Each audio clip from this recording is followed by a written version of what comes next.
یمن کا امیر تاجر امراؤل قیس یمانی، جس کو اللہ نے 2 بیٹیاں عطا کی تھیں، اس نے جب مولا علی علیہ السلام کے فضائل سنے تو آپ مدینے آئے اور مدینے والوں سے پوچھنے لگے کہ میں علی کے فضائل سن کے اس کا دیوانہ ہو گیا ہوں، اے مدینے والو مجھے امام علی کی خدمت میں لے کے چلو۔ جیسے ہی امراؤل قیس نے مولا علی علیہ السلام کے چہرے کو دیکھا تو آپ قدموں پہ گر گئے اور آنکھیں نم کر کے عرض کرنے لگی کہ یا علی، میں آپ کی محبت میں دیوانہ ہو چکا ہوں اور یہ چاہتا ہوں کہ آپ مجھے اپنے ہی شہر میں مقیم کریں اور میری ساری دولت ہدیتاً قبول کریں۔ امام علی علیہ السلام نے فرمایا، اے امراؤل قیس یمانی، تمہاری ساری دولت تمہاری دونوں بیٹیوں کی ہے، اس کو برابر برابر تقسیم کر دو اور یہاں مدینے میں رہنا شروع کر دو۔ پھر وہ عرض کرتا ہے، یا علی، میں نے آپ کے حکم کو اپنی سر آنکھوں پہ رکھا، لیکن اب میرا بھی ایک عرض قبول کیجیے۔ میں چاہتا ہوں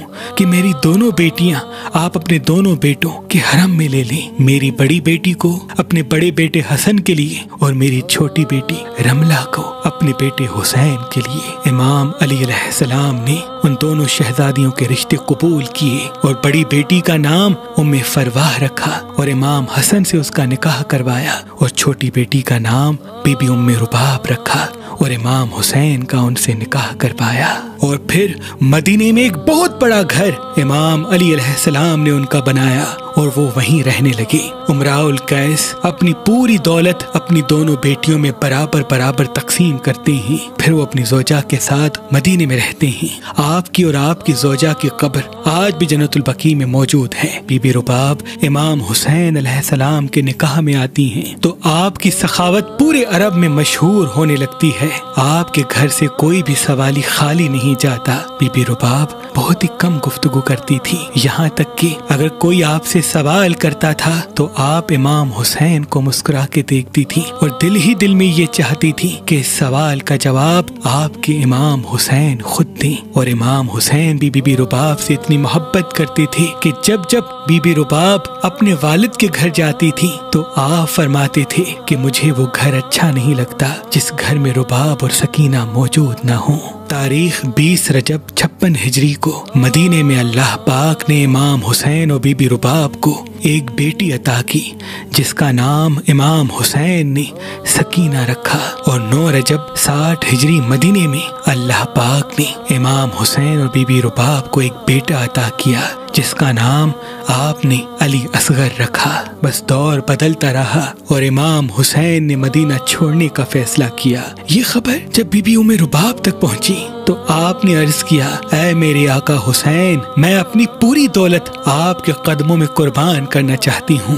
امام حسین نے فرمایا، ہمارے گھرانے میں یتیم بیٹیوں کی دولت پر حق جتایا نہیں کرتے، اے ام رباب اس دولت پہ تمہارا حق ہے۔ بس تمام بیبیاں امام حسین کے ساتھ قافلے میں شامل ہوتی ہیں اور یوں یہ قافلہ مدینے سے باہر نکلتا ہے۔ جب یہ قافلہ مدینے سے نکلا تب بی بی سکینہ کی عمر مبارک 3 برس 7 ماہ اور 4 دن کی تھی اور معصوم علی اصغر کی عمر مبارک صرف 18 دن کی تھی۔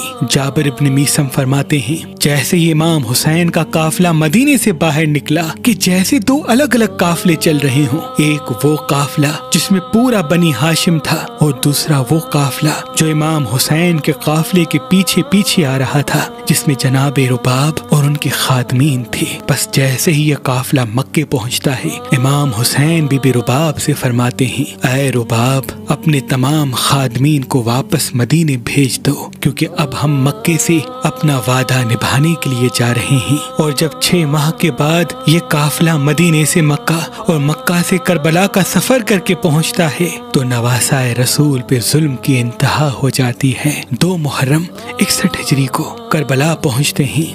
7 محرم کو آپ کا پانی بند کیا جاتا ہے اور یوں بچے التش التش پکارنے لگتے ہیں۔ جب 9 محرم کی رات آتی ہے تو بچوں کے خشک منہ ایسے کھلتے ایسے بند ہوتے ہیں جیسے مچھلیاں پانی کے بغیر تڑپتی ہیں۔ بس کربلا کی مائیں اپنے اپنے بچے کو وصیت کرتی ہیں، ویسے ہی بی بی رباب علی اصغر کو سینے سے لگاتی ہیں اور کہتی ہیں، اے میرے اصغر، سب کے بیٹے جوان ہیں لیکن تیری عمر صرف 6 ماہ کی ہے۔ اے میرے بیٹے، مجھے قیامت میں اپنی دادی فاطمہ کے سامنے پشیمان نہ کرنا، کل ایسی قربانی دینا کہ قیامت تک میں سرخرو ہو جاؤں۔ بس صبح کا سورج طلوع ہوتا ہے، ہر کوئی شہید ہونے کے لیے میدان میں جاتا رہتا ہے، یہاں تک کہ امام حسین علیہ السلام تنہا رہ جاتے ہیں۔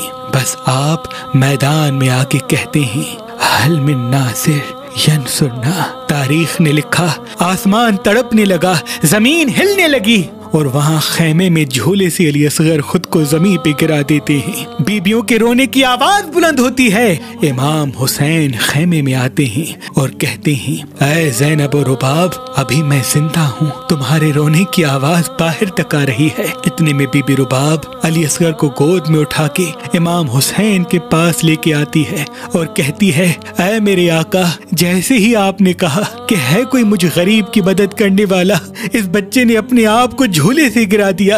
امام حسین نے علی اصغر کے چہرے کو دیکھا، پیشانی کا بوسہ لیا اور پھر علی اصغر کو زمین پہ رکھتے ہیں۔ بی بی رباب دیکھتی ہیں جیسے کفن میں کسی بچے کو لپیٹا جاتا ہے، ویسے علی اصغر کو لپیٹ کر امام حسین سینے سے لگاتے ہیں اور فرماتے ہیں، میں علی اصغر کو پانی پلا کے آتا ہوں۔ آپ خیمے سے باہر نکلتے ہیں، تمام بیبیوں کے ساتھ بی بی رباب بھی خیمے سے یہ منظر دیکھ رہی ہوتی ہیں۔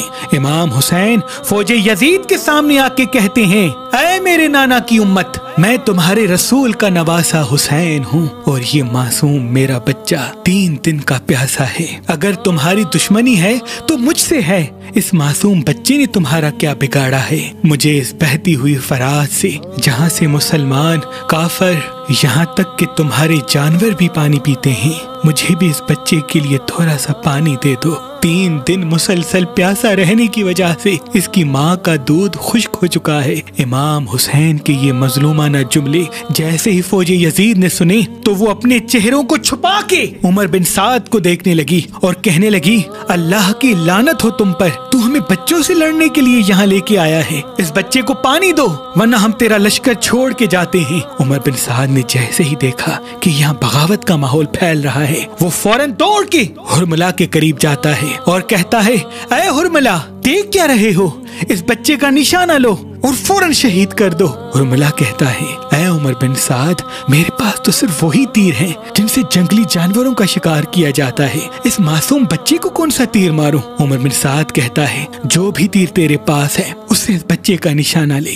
بس حرملہ نشانہ لیتا ہے، جیسے ہی نشانہ لے تیر اس کے ہاتھوں سے گر جاتا ہے، دوسری مرتبہ کوشش کرتا ہے، تیر اس کے ہاتھوں سے پھر سے پھسل جاتا ہے۔ جب تیسری مرتبہ بھی ایسا ہوتا ہے تو عمر بن سعد غصے میں کہتا ہے کہ تو عرب کا سب سے بڑا نشانے باز ہے اور تجھ سے یہ بچہ نہیں مارا جاتا۔ عمر بن سعد کہتا ہے، میں جیسے ہی بچے کا نشانہ لیتا ہوں تو پیچھے خیمے سے ایک بی بی قرآن سر پہ رکھ کے روتی ہے، شاید یہ اس کی ماں ہے۔ عمر بن سعد کہتا ہے، تو خیموں کی طرف نہ دیکھ، بس بچے کو شہید کر دے۔ تاریخ نے لکھا، اس تیر کی 3 نوکیں تھیں، جیسے ہی حرملہ علی اصغر کا نشانہ لے کے تیر چلاتا ہے، اس تیر کی ایک نوک علی اصغر کے ایک کان کو چیر کے دوسرے کان سے باہر نکل جاتی ہے، دوسری نوک گلے کو چیر کے امام حسین کے بازو پہ آ لگتی ہے اور تیسری نوک علی اصغر کی کمر کو چیر دیتی ہے۔ امام حسین کے ہاتھوں میں ننھا معصوم بچہ ایسے تڑپنے لگتا ہے جیسے مچھلی پانی کے بغیر تڑپنے لگتی ہے۔ امام حسین اپنے معصوم بچے کو دیکھتے ہیں اور چاہتے ہیں کہ خون علی اصغر زمین کے حوالے کریں۔ زمین روک کے کہتی ہے، اے نواسہ رسول، اس معصوم بچے کا خون ہم پہ نہ پھینکیے گا ورنہ قیامت تک ہم سے اناج نہ اگلے گا۔ امام حسین چاہتے ہیں کہ اس معصوم بچے کا خون آسمان کے حوالے کرے تو آسمان رو کے کہتا ہے، اے نواسہ رسول، اس معصوم کا خون ہماری طرف نہ پھینکیے گا ورنہ قیامت تک پانی نہ برسے گا۔ امام حسین علی اصغر کے خون کو اپنے چہرے پہ ملتے ہیں اور کہتے ہیں اے اللہ میرے بچے کی قربانی قبول کرنا۔ بس خیمے کی طرف جاتے ہیں۔ علی اصغر کا واحد جنازہ ہے۔ امام حسین کچھ قدم خیمے کی طرف بڑھتے ہیں، پھر کچھ قدم پیچھے کی طرف ہٹتے ہیں اور دل ہی دل میں یہ سوچتے ہیں کہ اب رباب کو اصغر کیسے دکھاؤں گا۔ اتنی دیر میں بی بی رباب خیمے کے پردے کو ہٹاتی ہیں۔ امام حسین نے جیسے ہی بی بی رباب کو دیکھا تو فرماتے ہیں اے رباب میں کون ہوں؟ بی بی رباب فرماتی ہیں آپ میرے آقا ہیں، مولا ہیں، میرے وارث ہیں۔ امام حسین اپنی آنکھیں نم کر کے اپنی ابا کو جیسے ہی ہٹاتے ہیں بی بی رباب چیخ کے روتی ہیں اور کہتی ہیں اے اللہ یہ کیسے ظالم لوگ ہیں کہ 6 ماہ کے بچے پہ بھی رحم نہیں کرتے۔ امام حسین نے بی بی رباب اور معصوم سکینہ کو دلاسا دیا اور پھر فرمایا اے رباب خیمے کے پیچھے اس معصوم بچے کی قبر بنا دیتے ہیں۔ امام حسین اپنے معصوم بچے کو ذوالفقار سے قبر کھود کر کربلا کی گرم زمین میں دفن کر دیتے ہیں اور میدان کی طرف پلٹ کے شہادت کا جام پی لیتے ہیں۔ بس شہادت امام حسین کے بعد فوج یزید نے خیام کو جلا دیا، بیبیوں کے سروں سے چادروں کو لوٹ لیا۔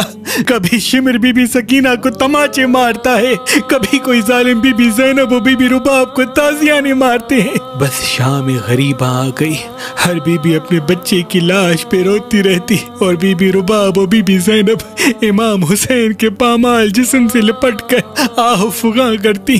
رات ڈھلنے لگی اور 11 محرم کا سورج طلوع ہوا۔ عمر بن سعد نے کہا تمام شہیدوں کے سر کاٹو، اب ہمیں کوفے سے ہوتے ہوئے شام تک جانا ہے اور یزید کو یہ دکھانا ہے کہ ہم نے آل محمد کے بڑے اور چھوٹے کسی بھی جوان پہ رحم نہیں کیا، سب کے سر کاٹے جاتے ہیں اور نیزے پہ سوار کیے جاتے ہیں۔ اتنے میں کسی ظالم نے کہا ایک سر اس میں کم ہے۔ پوچھا گیا کس کا سر؟ تو وہ ظالم کہتا ہے اس معصوم بچے کا سر نہیں ہے جس کو حسین پانی پلانے کے لیے میدان میں لے کے آئے تھے۔ عمر بن سعد کہتا ہے جاؤ نیزے ہاتھ میں لو اور کربلا کی زمین پہ مارتے رہو، یہیں کہیں حسین نے تدفین کیا ہوگا۔ بس جلے ہوئے خیموں کی راکھ پر فوج یزید نیزے مارتی رہتی ہے۔ بس ایک نیزہ جیسے ہی زمین پہ لگ کے آسمان کی طرف بلند ہوتا ہے تو اس پہ معصوم علی اصغر کا جسم بھی پرواز کرنے لگتا ہے۔ بی بی رباب نے جیسے ہی اپنے بچے کے جسم کو نیزے پر دیکھا تو امام حسین کی لاش کو لپٹ کے روتی ہیں۔ اتنے میں وہ ظالم علی اصغر کے معصوم جسم کو زمین پہ رکھتا ہے اور خنجر نکال کے آپ کا سر تن سے جدا کرتا ہے، جسم کو وہیں دھوپ پہ چھوڑ دیتا ہے اور کٹے ہوئے سر کو نیزے پہ سوار کرتا ہے۔ بی بی رباب آسمان کی طرف دیکھ کے فریاد کرتی ہے کہ اے اللہ میرے حسین اور میرے بچے کا جسم دھوپ میں پڑا ہے، اب جب تک یہ رباب زندہ رہے گی نہ ٹھنڈا پانی پیے گی اور نہ ہی کبھی سائے میں بیٹھے گی۔ بس شمر آ کے بی بی رباب و بی بی سکینہ کو تازیانے مارتا ہے اور قیدی بنا کے کوفہ و شام کی طرف آل محمد کو لے جایا جاتا ہے۔ بس وہ بیبیاں قید ہو کے کوفہ پہنچتی ہیں اور کوفہ سے شام آتی ہیں۔ شام کے قائد خانے میں بی بی رباب سے بی بی سکینہ کو الگ کیا جاتا ہے۔ وہاں بی بی سکینہ اپنے بابا کو یاد کر کے روتی ہیں اور یہاں بی بی رباب کبھی امام حسین کو یاد کرتی ہیں، کبھی اپنے معصوم علی اصغر کو روتی ہیں اور کبھی اپنے 4 سالہ بیٹی کی غربت پہ آنسو بہاتی ہیں۔ بس جیسے ہی بی بی سکینہ کی شہادت ہوتی ہے آپ بی بی سکینہ کے جسم سے لپٹی ہوئی مسلسل روتی رہتی ہیں۔ امام سجاد علیہ السلام نے 3 دنوں کا پانی قائد خانے میں اکٹھا مانگا تاکہ وہ بی بی سکینہ کو غسل دلوا سکیں۔ بس جیسے ہی بی بی زینب اور بی بی ام رباب اور بی بی فضہ مل کے بی بی سکینہ کو غسل دیتی ہیں، اتنی دیر میں بی بی رباب چیخ کے روتی ہیں، بی بی زینب ان کو دلاسا دیتی ہیں۔ امام سجاد نے جیسے ہی یہ آواز سنی تو بی بی زینب کو طلب کیا اور فرمانے لگے کہ اے میری ماں بیبیاں کیوں رو رہی ہیں؟ بی بی زینب نے فرمایا اے سجاد